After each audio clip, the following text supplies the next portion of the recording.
Okay, well, we're going to go ahead and get started here on Quilting Business Success. We have with us today Karna Lackey. Karna, thank you for joining us today. Sure. Yeah, we're just going to kind of go through some questions and ask you a little bit about your journey with your quilting business. And let's start out can you tell us where are you located, Karna? I actually live in Beeler, Kansas, but my quilt shop is located in Hutchinson, Kansas, so it's about 15 minutes between the two. Okay. Doesn't everywhere in Kansas look about the same anyway? It's just like Kind of, big, yeah. big flat. I've driven across Kansas and it just never ends. It never stops. Well, started here, stayed here, been here, so yeah. Gotcha. Well, Karna, we're glad to have you. Can you tell us how long have you been long arming? And yeah, how did you start out with learning about long arming?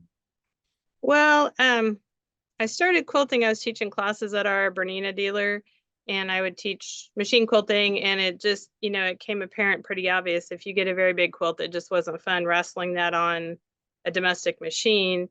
And so I started looking at long arms. My friend, I kind of had Gammill on the brain, and then my friend got one, which is always, the catalyst to say, I really like it.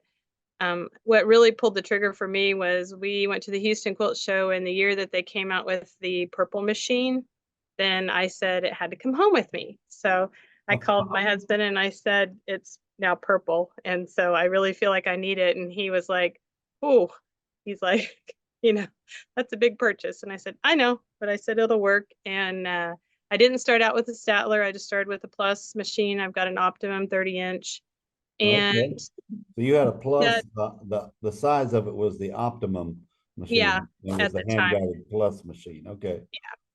And so got that paid off in about less than 4 years with doing quilts for people. And then I retrofitted to the Statler. And that was in 2007 when I started. And I had a Okay. full-time job. So I just quilted in the evenings and on weekends for people. A lot of the people I had connections through our Bernina dealer, I started doing a lot of their quilts.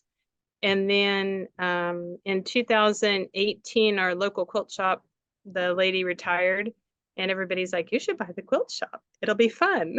Nobody So does I, that. I said, okay. We finished the deal in early 2019. So we opened up the quilt shop in April of 2019. I was still working full time.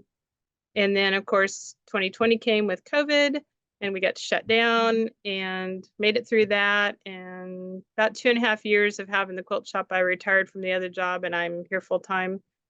When we got the quilt shop, I bought a second Statler.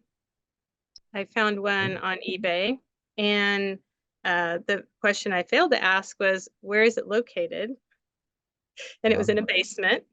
So if you're ever looking to buy a used machine from an individual, that's an important question to ask. Yes.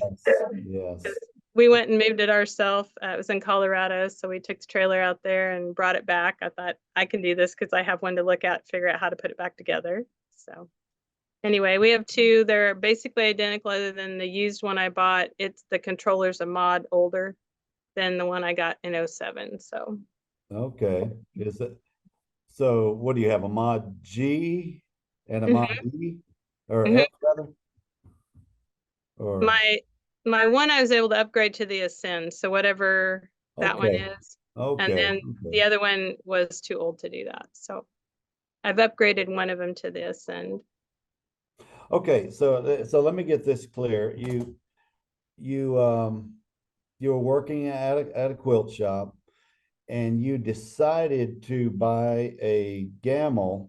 You found you got a plus machine, one of the larger plus machines. Was this at your house that you Yeah, started? actually, I wasn't working at the quilt shop. I was working at Okay. another business. We did bank data processing for banks all across the US. Okay. I managed the debit card department, so totally not a quilting related job. Um, but yeah, when I just kind of went into business and was doing it in the evenings and on the weekends. And the first year that I actually quilted 100 quilts, I thought that was like a really big milestone for me. I'm like, I did 100 quilts this year. Yeah. Yeah. So you got your machine specifically for doing a business, is that right? Mhm. Okay, so you started right off the bat. And so and were you doing any quilting prior to that? Not as a business, not for others. I was just quilting basically my own things on my domestic machine. Okay, okay, I got you. I got you. So you got your plus machine, you started going into business, and you say it took you about 4 years to pay that Mhm. first machine off? Yep. Okay, okay. Um, so how did you end up going with a Gammill at that time? Well, I had just done research and I just felt like, they've been around a long time, tried and true. And then, like I said, my friend got one, and so I got to play on hers. And, Mhm. I've looked at other machines. I just felt like the quality was there, and that, it Okay. one of the things that's important to me was if I needed help, somebody would come to me, because I had some friends with some long arms, and if theirs broke, they literally had to dismantle it and take it back to Mm, where their dealer was. And yeah, it's not like your sewing machine, you just pick it up, throw it in your car and go. So that was a big thing for me, that I was able to get service on site. yeah. And we yeah, if somebody has something that's beyond what we can walk them through fixing via tech support, they'll generally set up a tech visit where somebody will come there to the house. And we found that that is a lot better because working on the machine on its own table in its native environment per se, that it eliminates so many variables, that can happen, trying to fix something, just throwing it in the back of a car and bringing it somewhere. So yeah, so that's good. So you still have the same machine, but you had it retrofitted to a Statler, is that right? Or Yep, I did the Statler retrofit in 2011. And then probably about a year ago in August, I had it upgraded to the Ascend, that one. So, okay, so you've had that one upgraded twice. hmm Okay, yep, okay. How do you like the Ascend? Is I that love it.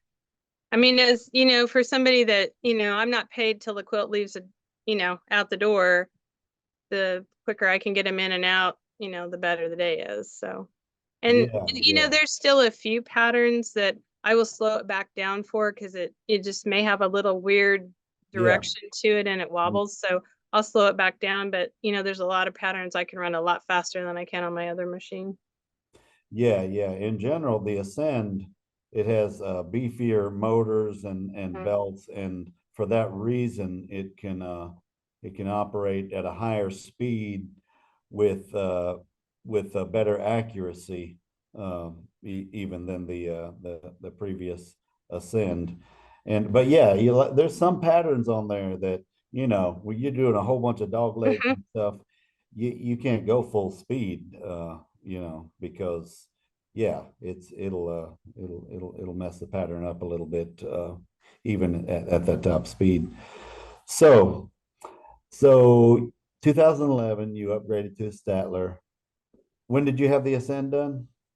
Just last year. Okay, okay. Yeah. And somewhere in between that time, you got another machine. Is that right? Right. When we bought the quilt shop we opened in 2019 is when I bought the second Statler, because in my mind I was going to leave my original one at home at my studio, and I would do, some custom quilts there and things, and then I would just run the edge to edge, because that's mostly what we get requests for at the Mhm. shop. And it probably wasn't, you know, I mean, the other problem we had when I bought the used one, the other question I probably should ask was, did you ever use this machine? Because when we got it, I'm not sure that that lady ever even quilted hardly any quilts on it. And Oh, that was not good on it. And when we got it, the needle up, needle down, like it would be needle in the fabric and it was trying to move. It just wasn't right. And so they're like, well, it probably just hasn't been oiled enough. So we ran oil routines and we did all sorts of stuff, and it still just wasn't quite right. So I actually ended up taking it up to an MQS show. And then I think maybe Cindy and Larry had actually sent it back to the mothership. But when it came back, it has run perfectly ever since. So, I always tell people the worst thing for that machine is not using it. But once we got it going, and then it probably wasn't a year into it, and I'm like, we were just getting inundated with edge to edge. So we moved the other machine down to the quilt shop. So I have two Statlers at the quilt shop, and they pretty much run full speed every day, 6 days a week. Okay. So you stay quite busy. Yeah, So, having two keeps me really busy, just keeping them going and rolling and changing bobbins and things. are you the only one that operates the machines pretty much, or? My husband will help me. If the quilts are pretty flat, he's really good. He can roll it, he can change it, he can, do all those things. Not when you quilt for the public, not every quilt you get is perfectly flat. So some No, surely not. that was probably the biggest rude awakening I had in quilting for the public. Um, so he'll get it rolled and then he's like, it needs you. So then I'll Yeah, go over yeah. and, try to get the mostly it's fullness and borders that we see. So Okay.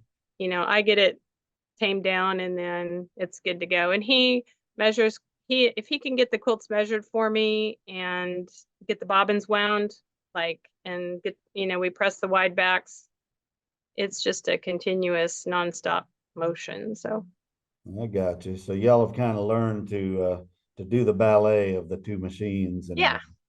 Yeah, he's here at the quilt shop. He retired from his job and came to the quilt shop a couple years ago, and so oh, when really? it's stopped, when whoever can get to it while we're not, and if Okay. not, if we're waiting on customers, it just patiently waits for us. Well, you're welcome to pull him on screen with you if you want to.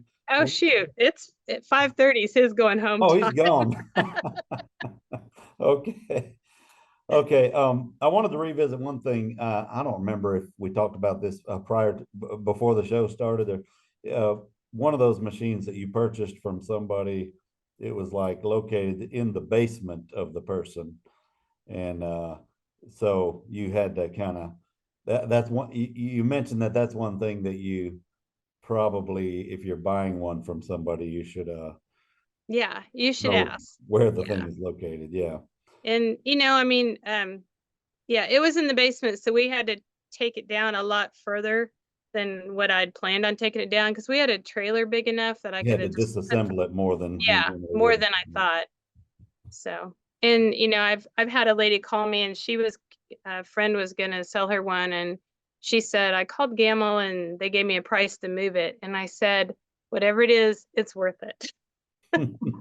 Because that was a lot bigger chore than what I really anticipated. So, and Yeah, yeah. Well, I've it got. also had the hydraulics, so that was something else. We were, Mhm. making sure we kept all that from having any problems or. Right, right. And I will say that nowadays, Gammill, we don't quote move machines, but we do have the ability. We can tear them down, put them if somebody Right. has a truck or something, and we can set them up at the new location.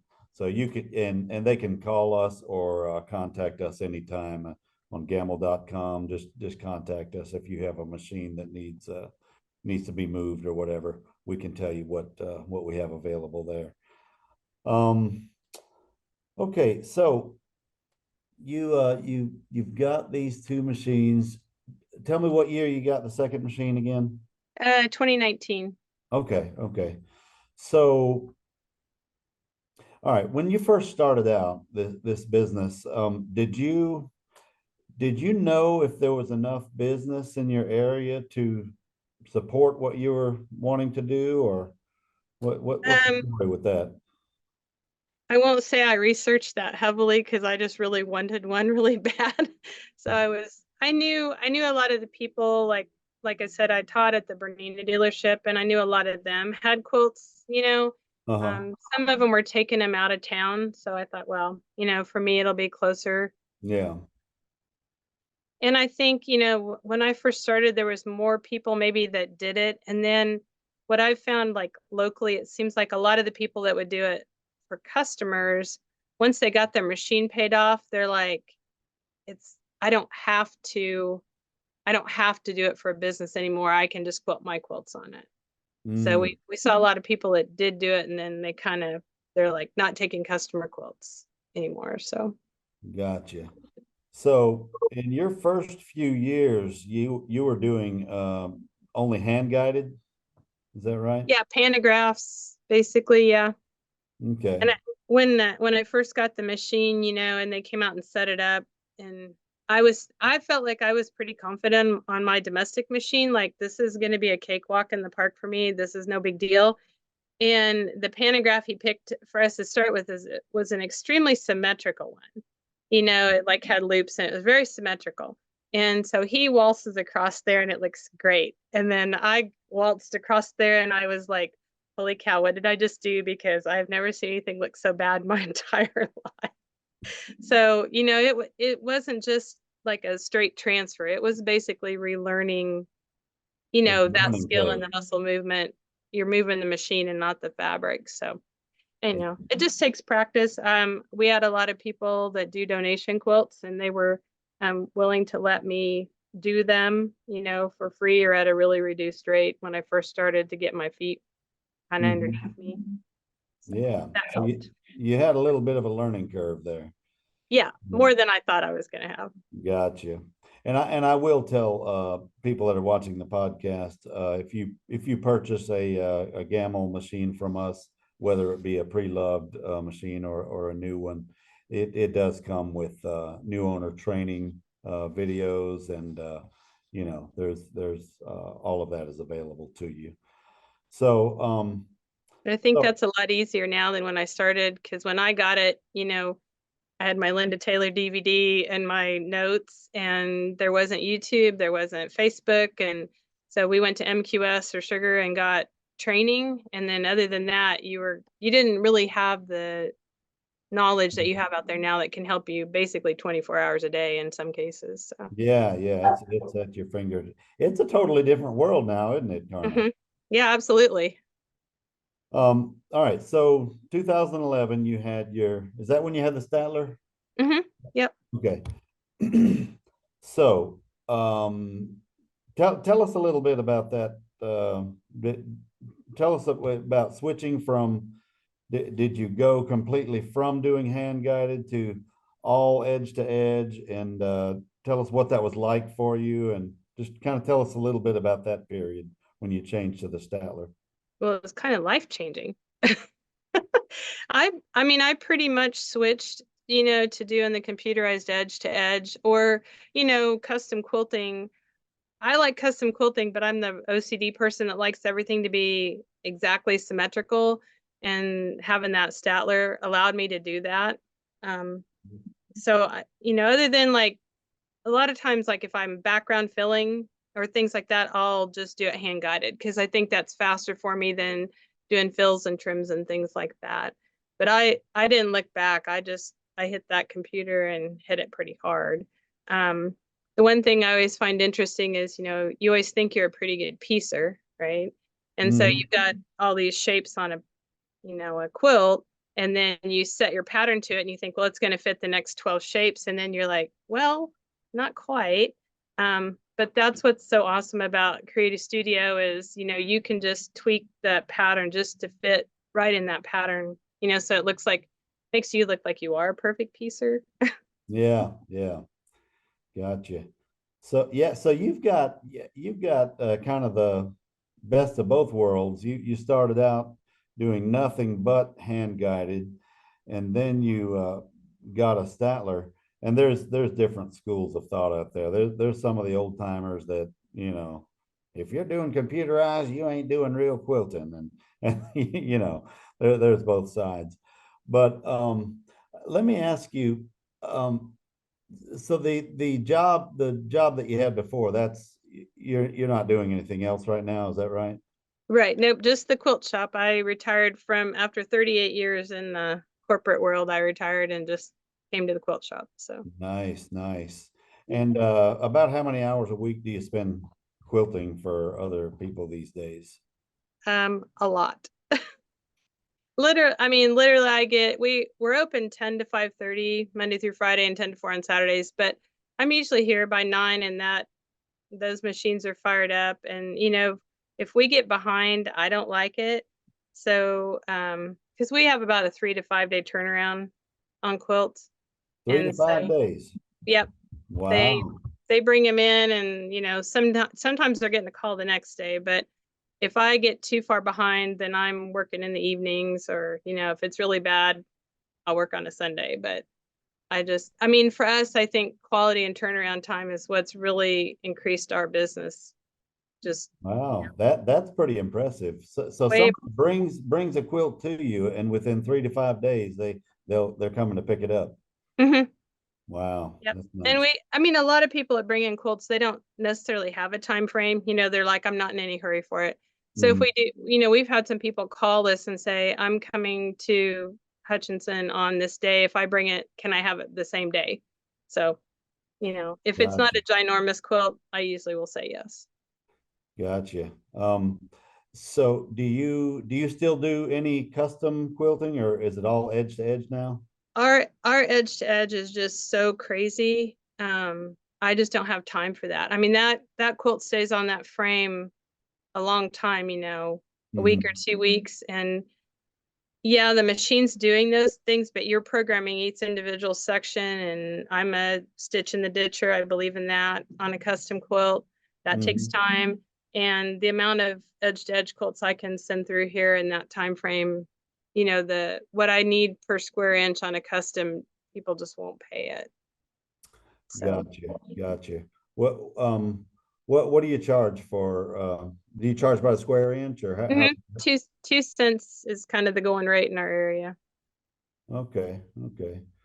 Um, so if you do you have a price if you did custom quilting, or is that just falling by the I wayside? I don't even remember what my last price was, but Okay, I just tell people no. gotcha. It's not a word I use very often around here, but I have learned to say it when it comes to They say the word custom, you say get out. no. No, no. And we don't have a lot of people around here who do, even do that for the custom quilting just because of the intensity of it. Yeah, yeah, I got you. Okay, okay. Um, so so it's pretty much you and your husband that pretty much you that runs the machine, and the husband helps out some, right? Mhm. Yep. Um, so how many how many quilts a year do? Do you know about how many quilts? Um, Last year we did 855 for customers. That's not counting our store models that we quilt. So I'd say we were over 900 last year. Wow. Was that the your biggest year, or has it been Yep. get do you find yourself still growing? Yep. Okay. Is that a good thing? Yeah. It's Are you getting overwhelmed yet? as long as I can keep the machines running, that's the biggest thing. I also have other people that, work in the other staff that work in the quilt shop to help customers with other things. So, um, they try to take care of the customers and I try to keep the machines going. So, Okay, okay. So, and do you provide do you sell like batting, wide back fabrics, things like mhm. that? Yeah, I have Hobbs 80/20. That's mostly what we use here. I've also got Quilter's Dream that we use that we sell on, we just cut it off the roll and charge them however much we need. And then our wide backs, we have probably a little over 200 bolts of wide backs to pick from. So, Nice, nice. because Do, I like them. Mhm. do you do t-shirt quilts? Yes. Yes. Do We do you them hate them, for, or do you hate them or like them? oh, we love them. Okay, We okay. love them. We do the collage style, so they're kind of, not just sashed and everything's the same size. We do them for customers if they bring shirts in, and we also quilt a lot of t-shirt quilts that our customers have pieced. But we love t-shirt quilts here. Um, everybody calls us the T-shirt capital, but Okay. Do you have any special procedures or anything that helps you do that to do t-shirt quilts better? well, when we do the collage style, there's kind of a math to it. Like all of the blocks are a finished 4-inch grid. And then we use stabilizer. I know some people are anti that, but our stabilizer is really lightweight. And some people feel the shirts and they can't even tell it's on there. And then we always sew them with a 1/2-inch seam pressed open, which, it lays and quilts just awesome on the machine. Okay. And then we have, some people that put weird things on their t-shirt quilts, like cheerleader uniforms and hair Mm, bows. And so, gotcha. yeah. Gotcha. All right. So you've been doing this for a while. Have you do you have any like times that you've had to deal with difficult customers um or difficult situations that like pieces of advice you might be able to give the people that are watching? Ooh. Well, I mean, for the most part, people are so super excited when they get their quilts. The biggest thing, and I have no idea why it happened. Probably in all the years that I've quilted, I've had a needle break on me twice. And Mm, that pokes a hole in a quilt. I mean, it doesn't matter whether you are sitting on top of that machine, you can't, it typically stops before I can even get it stopped. So those are difficult conversations I have with customers. And we basically, depending on what the quilt looks like or whatever, I've either reduced it or I've said I just didn't charge them for the quilting. So, and gotcha. most everybody pretty much understands, I mean, it's a Uh-huh. machine and things can happen. So, Yeah, yeah. Most people know that everybody is human, but you once in a while you have somebody that just seems to not realize that. Um, so I had another question I was going to ask, but I can't remember what it was. Um, so now it sounds like from talking with you that you probably have avoided a lot of those difficult things by just taking care of the customer from the get-go, from the get-go. Would you say that that is probably true? well, yeah, we've tried. I mean, we have like our intake process and things. We have a form and we work with them on picking thread and patterns and things like that. We have a few people who they don't, they just bring the quilt in and they say, you pick the design, which always makes me nervous Yeah. because, I'm like, okay, if you're not going to pick, at least tell me if there's things you don't like, like, do you not like flowers? Do you not like hearts? Or does the quilt have a home? Is it going to a guy? Is it going to a girl? Is it, where's it going? Because sometimes that steers me in the direction I need to go. And, every customer is different. We have some that, we'll bring out lots of threads and kind of lay them on the quilt and audition them. And some people want to see the thread. And then some people are like, I want it to blend. We had a lady, she brought us a red and white quilt and she said, well, you can pick the thread. It just needs to blend. And I said, I don't think you understand here. I have red and I have white. There is no blend. It's gonna show on one or the other. So we need to make a decision whether you want red on white or white on red. So Right. um Have that's the you hardest part. have you ever had to turn anybody away and say I'm not doing that? We have not ever done that. Some quilts I've when we have full borders and things, I have like a Panasonic 360 steam iron, and that's my magic tool. We with the Statler, I'm able to deal with a lot of that fullness. When I was hand guiding, you're on the back side of that machine and all you can do is look across the table and see what's happening. But with the Statler driving it, I can be right there with both hands kind of working that fabric in so that I'm not getting tucks and I'm not getting, Mm, problems with that. So that's been the biggest savior for quilts that are not really flat is being able to have both hands on the quilt. gotcha. Gotcha. Well, Karna, your business is growing. Um, what would you say has been the hardest part of growing your business? Oh gosh, I don't know, just keeping up for me, because like I said, I don't like having a ton of quilts stacked up here.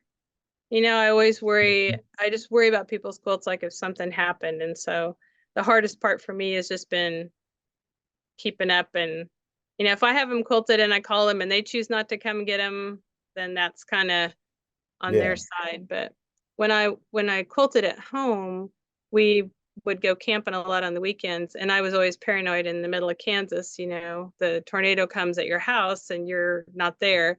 So if there was any threat of bad weather, any quilts I had them in, we send them out in garment bags, basically a clear garment bag.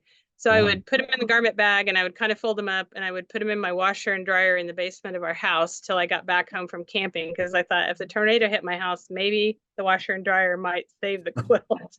So your washer and dryer was like your quilt tornado Yeah, it shelter. was like my little quilt vault. Hopefully, I don't know, but I thought even if it got wet, maybe they'd stay dry inside of there. But luckily, we've never had any disasters like that. So, Well, from your turnaround rate, it doesn't sound, you probably don't have like 20 or 30 quilts stacked up waiting all the time, do you?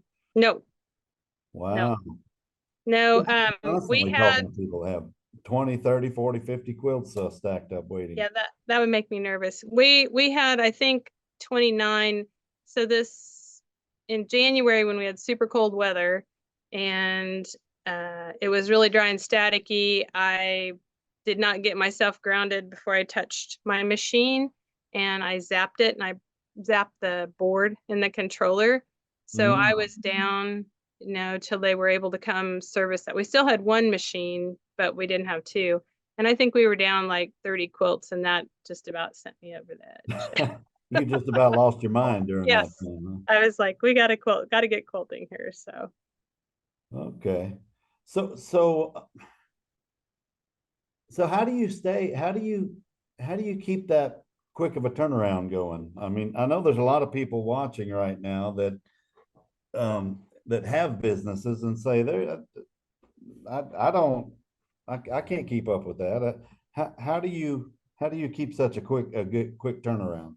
well, like I said, with two of us keeping those machines running during the day, and then, I mean, the quilt shop's my life. It's my business now. So, we don't have, kids at home, no grandkids yet here. So, basically this is my life for right now. And just being able to keep both machines going, as soon as the Yeah, bobbin runs out, needs rolled, you can get through a lot in, you know, a quick amount yeah. of time. Do you find that it's been a big change, a big benefit to you to have two machines? Absolutely.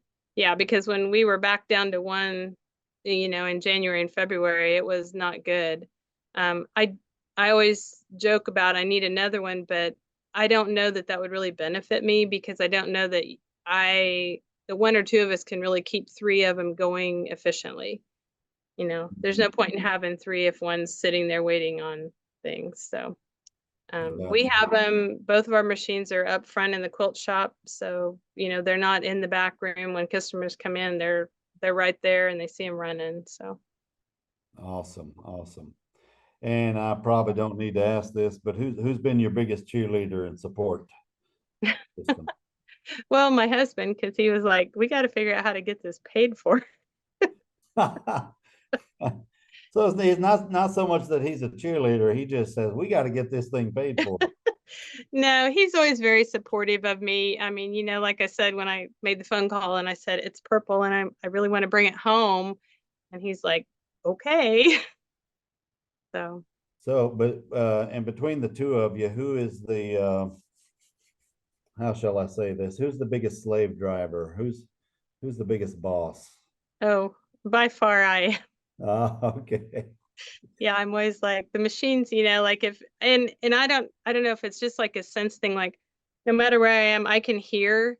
When we got two, it took me a while, but you just hear like you hear that machine stop, and then I'm already over there, and he's like, what? And I'm like, the machine stopped.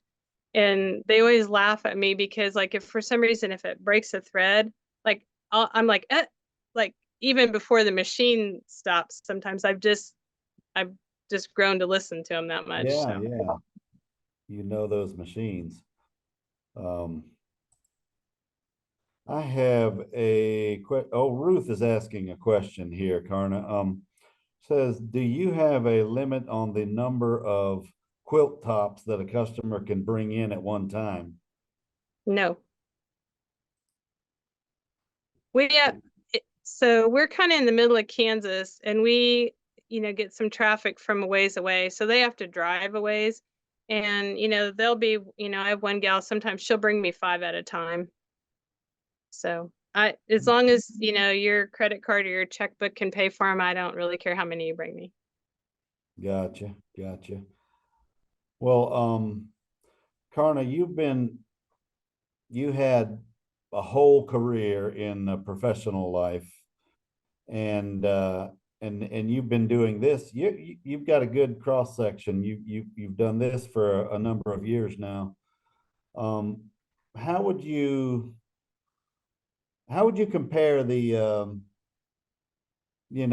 working for somebody else with the career that you had before compared to what you have now, schedule wise, control of your own money and time? Tell us a little bit about that. Well, for me, I mean, there isn't a comparison because I can make decisions, I can affect change. If something needs to get done, I can do what it needs. I can do whatever to get it done. When you're in the corporate world and you're taking phone calls from your customers with problems, and you go to your management and they're like, they either don't get an answer for you, or like, you can't do that. And I'm like, but this customer needs help. I mean, that's frustrating when you're the middleman, and you want to help your customer and you can't. And at the quilt shop, I mean, I'm in control of the destiny, and so it's awesome. It's always funny because people will leave the shop and they'll like say, have a nice day, and I'm like, every day is a great day at the quilt shop. Yeah. And they're like, yeah, you're right. Awesome, awesome. Renee is asking, I think we answered this earlier in the program, but what do you charge? I guess they're referring to your Yep. uh, We do 2 cents a square inch, and I have a minimum charge of $40. So people will say, will you quilt this itty bitty quilt? And I'm like, absolutely, $40. So gotcha, gotcha. Okay. Do you can you think of anything that you wish you would have known or that somebody would have told you when you first started this back many years ago? um mostly that not all quilters are created equal. And Not all quar what does that not all mean? What's not behind all that statement? not all quarter-inch seams are quarter-inch seams. Okay. I just, when you quilt for the public, it's just a different, you know, when I first started it, I don't know if I just didn't have the variety of people that we have now, but some of our quilters, and we also see a lot of new quilters, which is awesome. We've got a lot of younger quilters.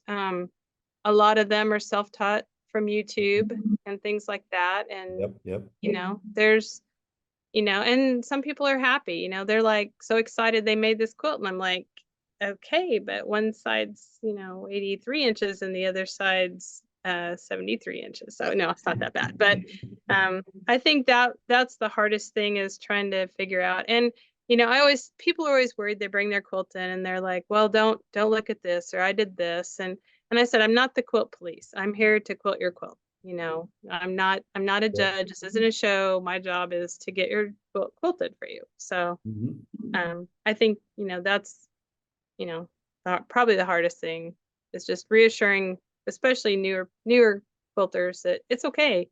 Your quilt doesn't have to be perfect. I'm not going to Yeah, tell you no. So yeah, that's fantastic. That's fantastic. Um, I have Grace is asking, Do you have a thread charge or a setup charge? Nope. The thread's included in that 2 cents. Obviously batting is not. Um, we have a few people who ask about binding. It's not a business that I want to be in by any means, so it's priced accordingly. Um, we still Okay. have a few people that, have us do the binding, but it's not something I really want to do. Gotcha, gotcha.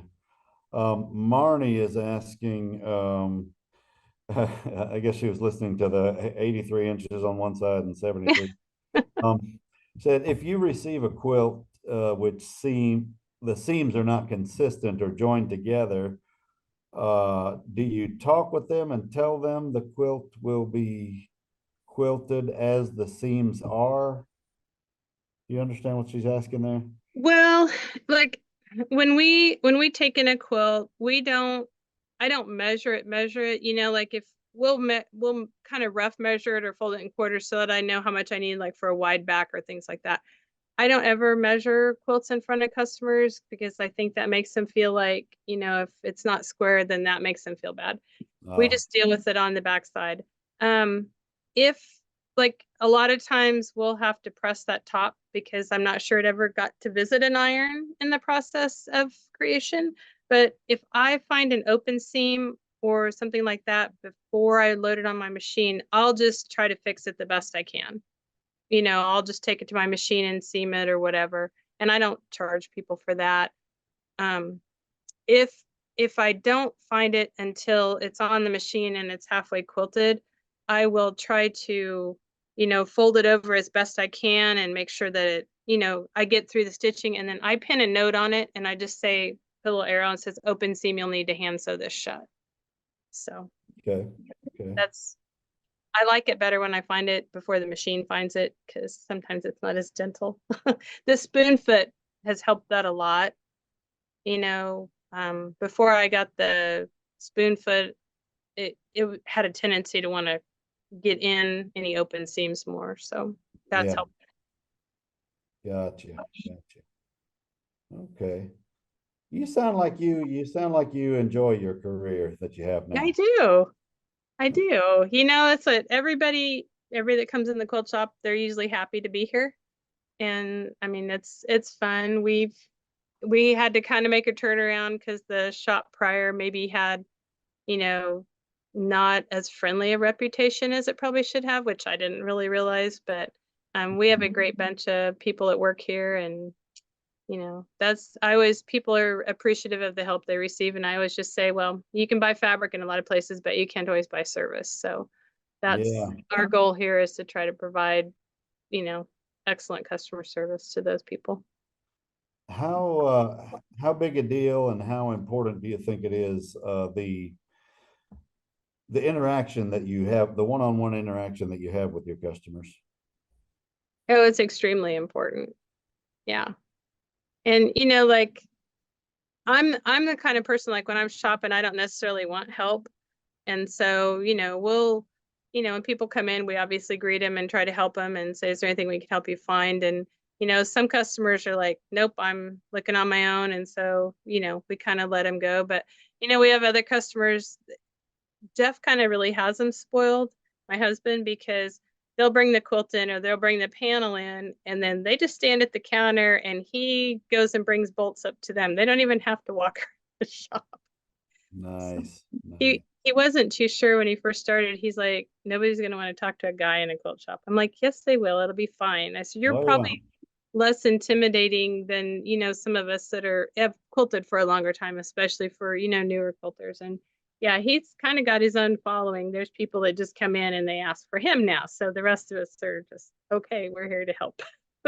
What's your husband's name? Jeff. Jeff. Okay.